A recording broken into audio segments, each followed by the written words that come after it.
Bienvenue dans l'Église d'aujourd'hui, l'émission religieuse proposée par le diocèse de Monaco tous les samedis soirs sur RMC. Est-ce que vous êtes prêts pour partir en voyage, pour faire un voyage un peu particulier qui s'appelle pèlerinage?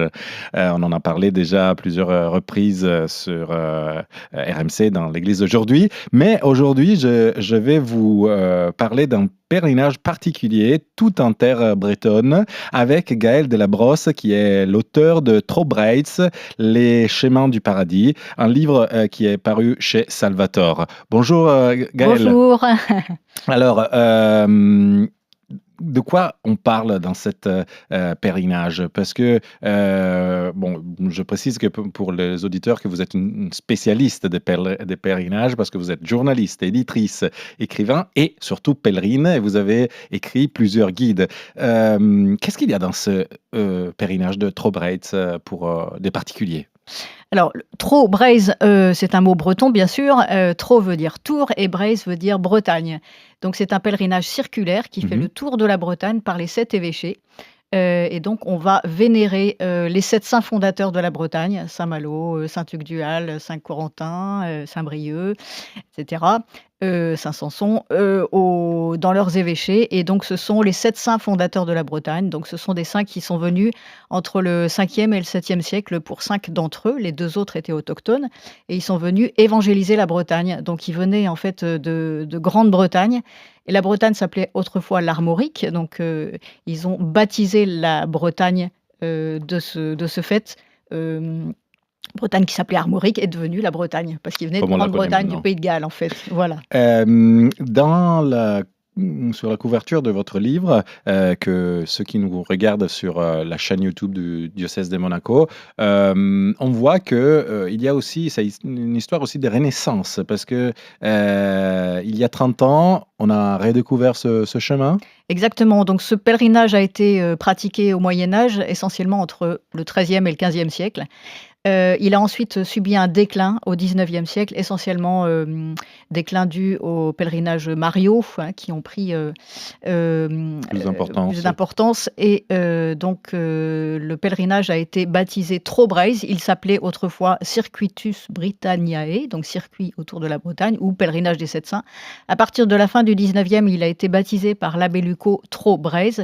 Et c'est uniquement il y a 30 ans, donc en 1994, qu'une équipe de Saint-Paulitains, c'est-à-dire des habitants de Saint-Paul-de-Léon, dont Philippe Abjean, qui est le plus connu, a ressuscité ce Trobrights de ses cendres.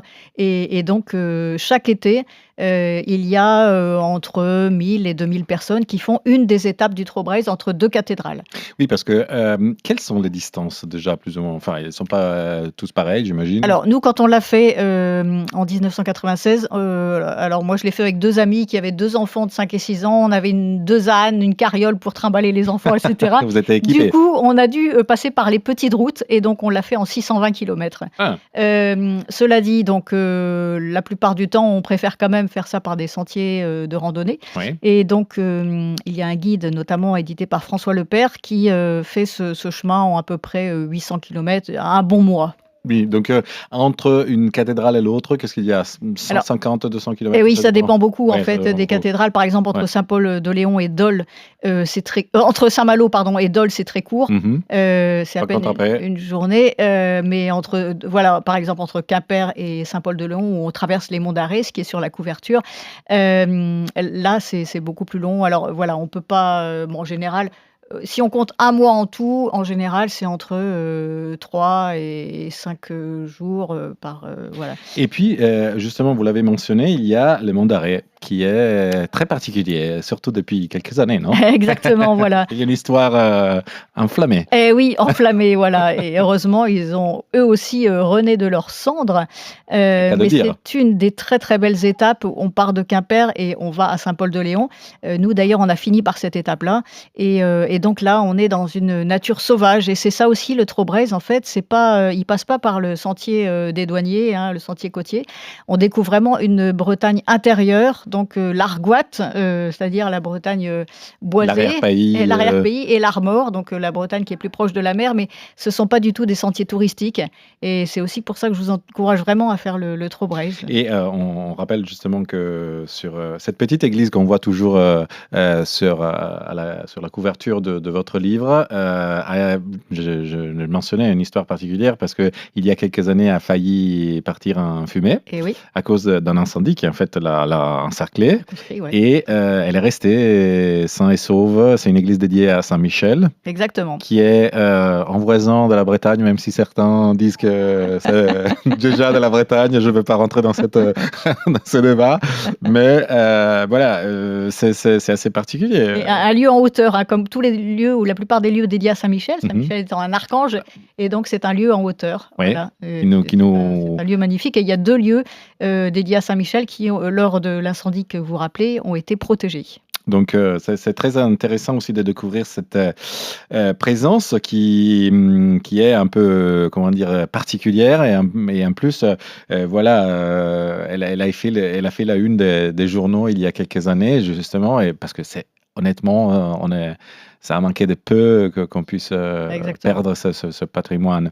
D'ailleurs, cette église a été rouverte, non? En Oui, tant tout à qu'église. fait. Et restauré. Et Oui. restaurée. Oui, Donc, oui, oui, oui. que cherchent les pèlerins qui font ce pèlerinage en particulier? Parce que justement, on va redécouvrir la vie de certains saints, mais aussi quoi? La foi, Éventuellement. Alors, c'est un pèlerinage qui est particulier par rapport au chemin de Saint-Jacques. On l'appelle aussi le Compostelle breton. Mhm. Le chemin de Saint-Jacques est un pèlerinage linéaire. On va vers un but. Hmm. Tandis que celui-ci est un pèlerinage circulaire. Et c'est très différent. Et on dit qu'on circonscrit la Bretagne. Et c'est une sorte d'accomplissement de cycle, en fait. Et donc, il y en a pas mal qui font, bien sûr, ce chemin au départ pour la randonnée et qui, comme le dit le dicton, arrivent pèlerins. Hmm. Et c'est vrai que le fait de circonscrire la Bretagne, alors si on est breton, on circonscrit son pays, on fait un pèlerinage à domicile et on découvre avec de nouveaux yeux, en fait, ce pays, avec les yeux aussi des 7 saints, en fait, ce christianisme celtique qui est très, très différent du christianisme qu'on connaît, qui est un christianisme beaucoup, beaucoup plus sobre et ascétique. Et donc, je pense qu'en effet, on approfondit une certaine, à la fois découverte de la Bretagne, mais une certaine foi qu'on a peut-être en jachère ou en sommeil, et en faisant ce cycle qui est un symbole céleste, en fait, hein. C'est à la différence de la terre, qui est un symbole. La terre, c'est le carré, et le ciel, c'est le cercle. Et donc, effectivement, on a vraiment l'impression de parcourir un chemin qui est très spirituel et très différent d'un chemin de randonnée.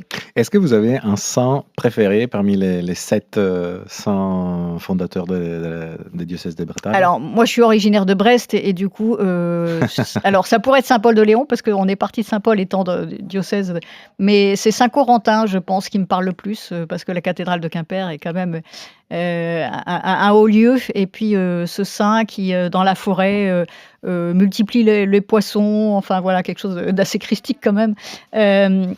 Me parle plus parce qu'il est aussi proche des légendes qu'on connaît, d'Ahu, voilà, la légende de Douarnenez, voilà. Mais après, c'est vrai que tous ces saints-là nous ont beaucoup, et en plus, comme on voyageait avec des enfants de 5 et 6 ans, eh bien, on leur racontait ces histoires merveilleuses parce que c'est tout un... C'est des histoires pleines de symboles, hein. Ces saints qui sont arrivés sur des auges de pierre du pays de Galles vers la Bretagne. C'est effectivement bien loin de ce qu'on pourrait lire dans une chronique de nos jours. Oui, effectivement, on rentre un peu dans une période historique qui est celui de la fondation, essentiellement de l'identité bretonne. Et c'est intéressant, justement, comme vous l'avez rappelé, de dire que le christianisme en Bretagne est arrivé pas de l'Est, comme on pourrait penser, parce qu'il est arrivé de Rome, grosso modo, enfin Rome et en tout cas de la Méditerranée, et plus loin encore de la Terre Sainte, justement. Mais il est arrivé de Grande-Bretagne, parce que d'abord, il y a eu des évangélisateurs en Grande-Bretagne, et puis ils sont revenus vers l'Europe continentale, en passant notamment par la Bretagne, parce que c'était la première terre aussi. C'est question Oui, ils ont été pratique. chassés par les invasions, en fait, hein, les anglo-saxons, les les Angles et les Saxons. Et entre donc le 5e et le 7e siècle, il y a eu des vagues de migration, dont ces saints qui ont vraiment construit la Bretagne. Hein, par exemple, les lieux dédiés, les lannes, les ploucs, les trés. Hein, Mhm. les lannes, ce sont les ermitages. Hein, Mhm. Lampol, l'ermitage de Mhm. Paul. Les trés, ce sont les trèves. Tré Daniel, Trémeur, etc. Et les Ploucs, Plougastel, Plouc Daniel, Ploucs, ce sont les paroisses, les premières Mhm. paroisses. Hein. Donc, Mhm. ce sont vraiment ces saints qui ont inscrit dans le territoire en fait la première organisation non seulement ecclésiale, mais aussi politique. Donc, c'est un peu comme faire un voyage dans le temps aussi. Rien qu'en lisant les noms des étapes du On pèlerinage. a vraiment eu l'impression de remonter le temps en fait. Hein. C'est surtout que le patrimoine en fait est très très bien protégé et restauré en France. Donc tout ce petit patrimoine qui, à travers les lieux, nous parle en fait. Hein. Les chapelles, les fontaines sacrées, les églises, les croix, les calvaires, voilà, tout Oui, ça parce nous qu'il y a fait effectivement remonter. aussi des fontaines sacrées, dans le sens que ce sont encore elles-mêmes des lieux de pèlerinage, parce qu'on va invoquer des grâces à travers l'intercession de tel ou tel saint breton, j'imagine, ou de la Vierge Marie en tout cas. Et vous pouvez en citer quelques-unes si vous avez un peu la mémoire. Oui, il y a une fontaine qui est dédiée à Saint-Jacques, en fait, à Trémévin, qui est magnifique. Il y a un cahier photo dans le livre et je l'ai Exactement, mise parce qu'elle elle est vraiment très émouvante. On a ce Saint-Jacques en majesté, en fait, qui trône. de pierre, de granit, voilà. Et après, il y a des églises templières aussi qui sont vraiment, voilà, qui nous font remonter. Celle-ci. Exactement, c'est celle-là, Mhm. qui nous font remonter au temps du pèlerinage, hein, au temps où les hospitaliers de Saint-Jean de Jérusalem ou les Templiers protégeaient les pèlerins. Oui.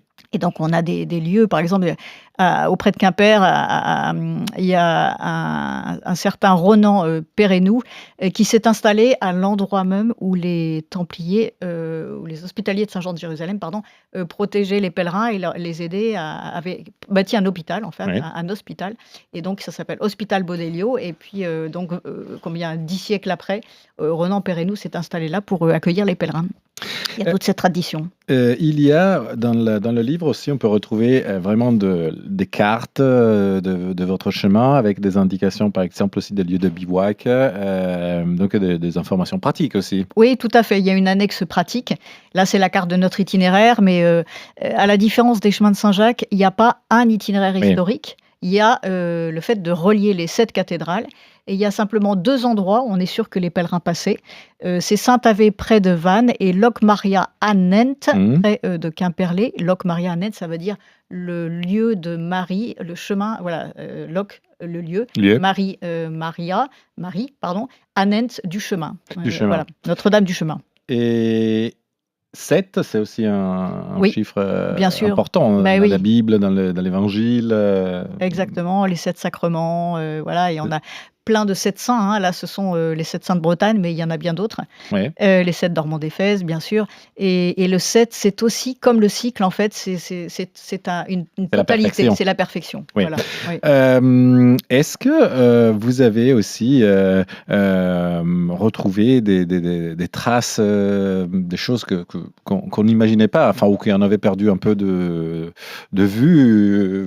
Vous avez fait des découvertes en pratiquant ce... Alors moi, ma grande découverte sur ce chemin, ça a été la toponymie. Parce qu'en fait, quand on l'a fait, le chemin n'était pas balisé. Et donc, on se laissait guider. Enfin, on avait des cartes, on avait une boussole. Et on se laissait guider aussi un peu, d'une part, au patrimoine, en fait, hein, les lieux dédiés à Saint-Jacques, qui est le patron des pèlerins, pas uniquement des Jacquais. Et donc, les lieux parlent, en fait. Hein, et il faut les écouter. Les noms des lieux parlent. Et par exemple, les lieux dédiés à Madeleine, maintenant, souvent, c'est repoussé dans des zones commerciales, en fait. Le lieu qui s'appelle la Madeleine, avant, c'était des lieux où on accueillait les lépreux et les pèlerins. La Madeleine, voilà, Oui. de fait, on comprend assez bien pourquoi. Aussi des lieux qui ont, par exemple, le chemin chaussé. On se dit que c'était sûrement une ancienne voie romaine. Oui. Voilà. Et donc, ce sont des voies de transhumance, des voies de commerce, mais aussi des voies qu'empruntaient les pèlerins. Voilà. Et donc, moi, j'ai mené toute une enquête après avoir fait le Trobrez en 96. toute une enquête qui a duré une dizaine d'années, sur le terrain, dans les archives et cetera pour, retrouver en fait, ce chemin, Ces traces. ces traces, qui sont inscrites dans le territoire et c'était vraiment une enquête passionnante que j'ai restituée dans ce livre. J'ai une dernière question qui a aussi un peu une curiosité. Est-ce qu'il y a une crédentielle pour, ce pèlerinage? Rappelons d'ailleurs qu'est-ce qu'une crédentielle? Exactement. Alors, la crédentiale, c'était avant la lettre de créance au Moyen Âge, hein, que remettait le prêtre au pèlerin, pour, que le pèlerin puisse, la montrer, dans les hébergements et dire qu'il est pèlerin et non pas, C'est comme un passeport voyageur. C'est un passeport où on appose un tampon à un chaque tampon à étape, chaque enfin étape. actuellement, voilà. Ouais. Et donc on connaît la crédentiale, des chemins de Saint-Jacques, et en arrivant à Saint-Jacques, on a la Compostella qui est le diplôme du pèlerin quand on produit sa crédentiale remplie. Sur le chemin, du Trobrez, il y a, l'équivalent qui s'appelle Tremen Ent. Mmh. Voilà, c'est le passeport du pèlerin. On retrouve toujours ce mot breton Ent, qui est le chemin. Mmh. Et donc en effet, quand on a, apposé un tampon à chaque étape, on reçoit, non pas une Compostella en latin, comme c'est le cas à Saint-Jacques-de-Compostelle, mais là en breton, Forcément. qui dit que les 7 saints, eh bien nous accompagneront ou nous accueilleront au paradis, parce qu'il y a quelque chose d'important qu'il faut quand même rappeler, j'aurais dû commencer par là. Il y a un dicton qui dit que tout Breton qui ne fait pas le Trobrez de son vivant devra le faire après sa mort, en avançant tous les 7 ans de la longueur de son cercueil.